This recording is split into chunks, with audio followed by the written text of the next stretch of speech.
नमस्कार, धर्म ज्ञान के दर्शकों का स्वागत है और मैं हूं आपके साथ कविता राणा।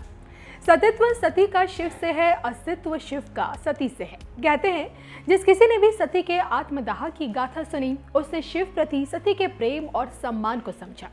देवी के 51 शक्तिपीठों से तो आप वाकिफ होंगे।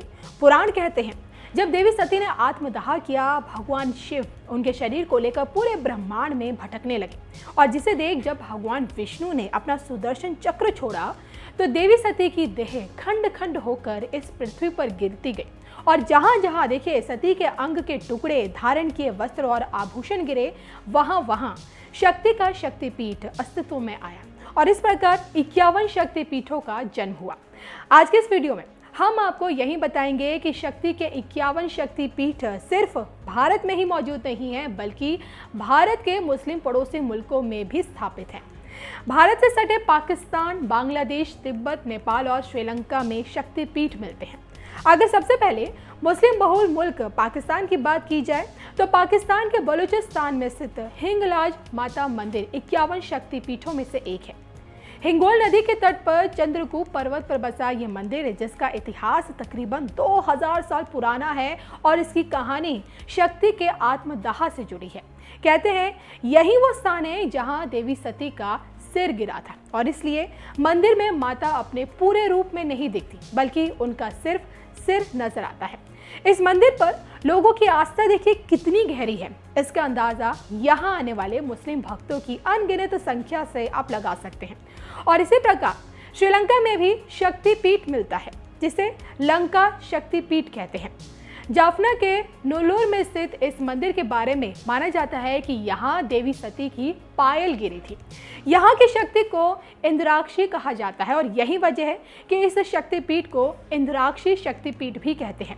भगवान राम और देवराज इंद्र ने भी कहते हैं कि यहाँ पर देवी की पूजा की थी। यहाँ तक कि देखिए लंकापति रावण जो महान पंडित और शिव भक्त था, उसने भी युद्ध से पहले यहीं शिव की शक्ति की आराधना की थी।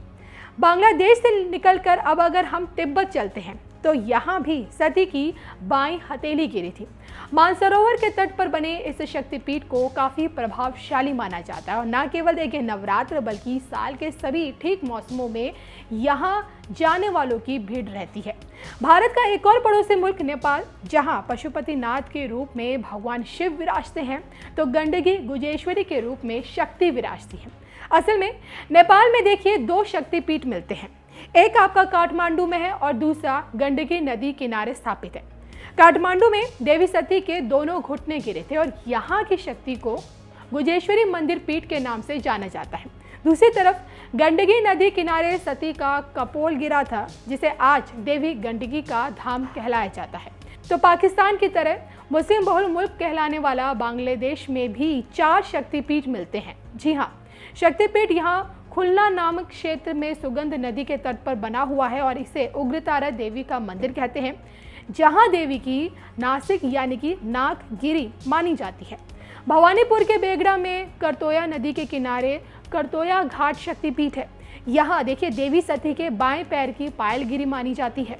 वहीं बांग्लादेश की जैसोर खुलना प्रांत में देवी का एक और शक्तिपीठ है जिसे यशोश्वरी शक्तिपीठ कहते हैं।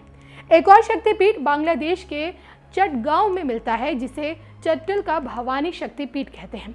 यहाँ कहते हैं कि यहाँ गर्म पानी के प्राकृतिक स्रोत हैं जिसमें नहाने से कई तरह की बीमारियों का इलाज अपने आप हो जाता है और यही वजह है कि यहाँ नवरात्रि के अलावा पूरे साल भक्त आते हैं और अपनी इच्छाएं पूरी कर ही लौटते हैं। तो देखा आपने देवी सती के 51 शक्तिपीठ यानी कि 51 शक्तियाँ जो सिर्फ भारत में ही समाई नहीं हैं बल्कि उसके पड़ोसी मुल्क खासकर पाकिस्तान और बांग्लादेश में भी मौजूद हैं। और देखिए सबसे बड़ी बात क्या है, माँ की इन शक्तियों पर जितनी आस्था हिंदुओं को है उतनी ही मुस्लिम समुदाय को भी है।